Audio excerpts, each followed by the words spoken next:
सुप्रभात। आज हम शुरू करने जा रहे हैं कक्षा 10वीं का पाठ 10 नेताजी का चश्मा। इस कहानी में एक हालदार साहब हैं जो हर 15 दिन में एक कस्बे में जाया करते थे। वह कस्बा छोटा था। वह कस्बे में हर 15 दिन में अपने काम के सिलसिले में जाया करते थे। उस कस्बे में एक लड़के और लड़कियों का स्कूल था, एक सीमेंट का छोटा सा कारखाना, 2 ओपन एयर सिनेमा घर और एक ठो नगर पालिका भी थी। अब वहां नगर पालिका थी तो कुछ ना कुछ काम करवा भी दिया करती थी, जैसे कभी सड़क पक्की करवा दी तो कभी पेशाब घर बनवा दिए, कभी कबूतरों के लिए छत बनवा दी और कभी कवि सम्मेलन भी करवाया दिया करती थी। एक दिन नगर पालिका के दिमाग में एक मूर्ति स्थापित करने का एक सुझाव आया। उसने सोचा कि क्यों ना हम अपने इस कस्बे में एक नेताजी की अर्थात सुभाष चंद्र बोस की मूर्ति स्थापित करवाएं।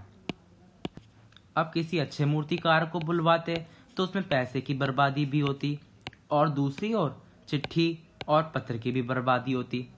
तो नगर पालिका ने इकलौते हाई स्कूल के ड्राइंग टीचर को मूर्ति बनाने का काम सौंप दिया। अब मूर्तिकार मोतीलाल जी ने कैसे कैसे करके नेताजी की मूर्ति 1-1.5 महीने में बनाकर पटक दी। जो मूर्ति थी वो संगमरमर की बनी हुई थी।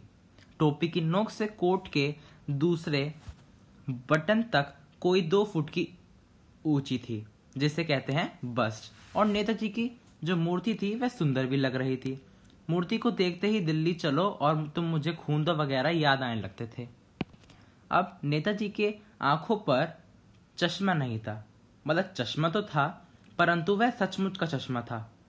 जिस चीज से मूर्ति बनी थी जो था संगमरमर, वह उसका चश्मा नहीं था, बल्कि वह चश्मा रियल था जो हम सब लोग पहनते हैं। हालदार साहब ने जब मूर्ति को देखा तो वह हंसने लगे। उन्होंने सोचा कि अगर मूर्ति कपड़े नहीं बदल सकती तो चश्मा तो बदल सकती है। आइडिया तो अच्छा है। अब हालदार साहब को जिज्ञासा हुई कि ये मूर्ति पे चश्मा रोज रोज कौन बदलता है। वो जब भी देखते हमेशा नया चश्मा लगाते, कभी काला तो कभी पीला, कभी गोल तो कभी चौकोर। तो उन्होंने एक बार सोचा कि वह एक पास वाली दुकान पे पान खाएंगे। तो जब वो पान वाले के पास गए तो उस पान वाले ने अपने मुंह में एक पहले से ही पान ठूस रखा था। जब नेताजी ने उससे पूछा कि ये मूर्ति पर चश्मा रोज रोज कौन चेंज करता है, कौन बदलता है, तो पान वाले ने कहा कैप्टन चश्मे वाला करता है। अब हालदार साहब कुछ समझ नहीं पाए, कैप्टन चश्मे वाला करता है क्या है, इसका मतलब क्या है।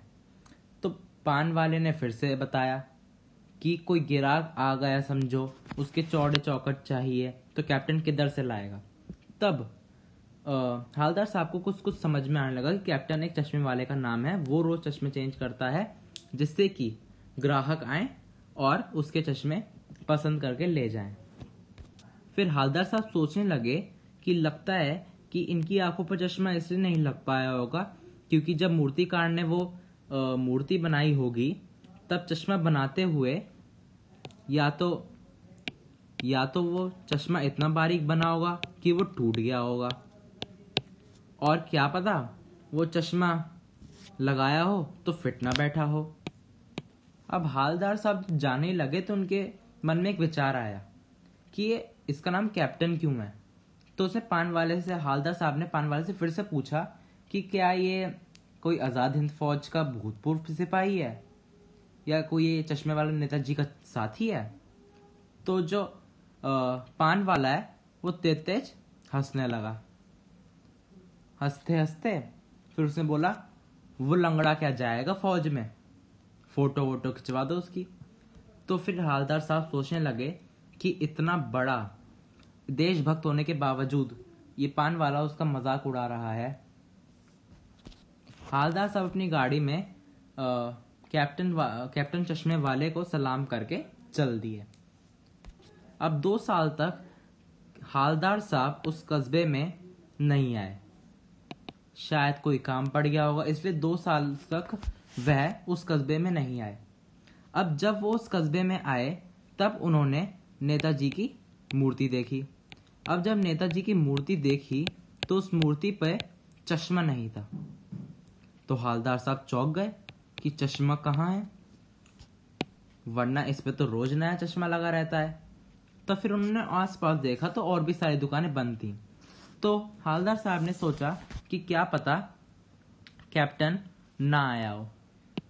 अब जब वो रोज आने लगे तो उन्होंने देखा कि अब तो उस पे चश्मा ही नहीं है। तो उन्होंने पान वाले से पूछ लिया कि भाई ये कैप्टन चश्मे वाला अब चश्मा बदलता क्यों नहीं है। तो पान वाला दुखी हो गया और उसने कहा कि कैप्टन चश्मे वाले की मृत्यु हो गई।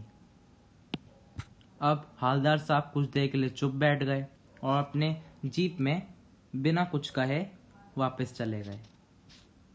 जब हवलदार साहब अगली बार कस्बे में आए तब उन्होंने सोचा कि इस बार वह उस मूर्ति की तरफ नहीं देखेंगे, क्योंकि जब वो देखेंगे तो वहां पे चश्मा नहीं होगा तो उन्हें फिर कैप्टन वाले की याद आएगी।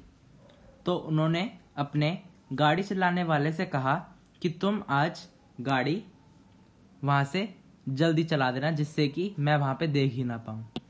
अब जब नेताजी जा रहे थे तो आदत से मजबूर उन्होंने मूर्ति की तरफ देख लिया और अपने ड्राइवर से कहा कि रुक जाओ, और फिर झटाक से उन्होंने गाड़ी रुकवा दी। जब हवलदार साहब गाड़ी से निकले तो उन्होंने मूर्ति के सामने जाकर उसे सलाम किया। क्यों? क्योंकि उन्होंने देखा कि मूर्ति पर चश्मा लगा हुआ था। उन्होंने देखा कि जो चश्मा था वो सरकंडे का बना हुआ था, जो बच्चे बना लेते हैं। तो उन्होंने उन बच्चों में देखा कि आज भी देशभक्ति की भावना जागृत है। इतनी सी बात को देखकर ही उनकी आंखें नम हो गईं और आंसू आ गए। इसी के साथ हमारा पाठ नेताजी का चश्मा समाप्त हो चुका है।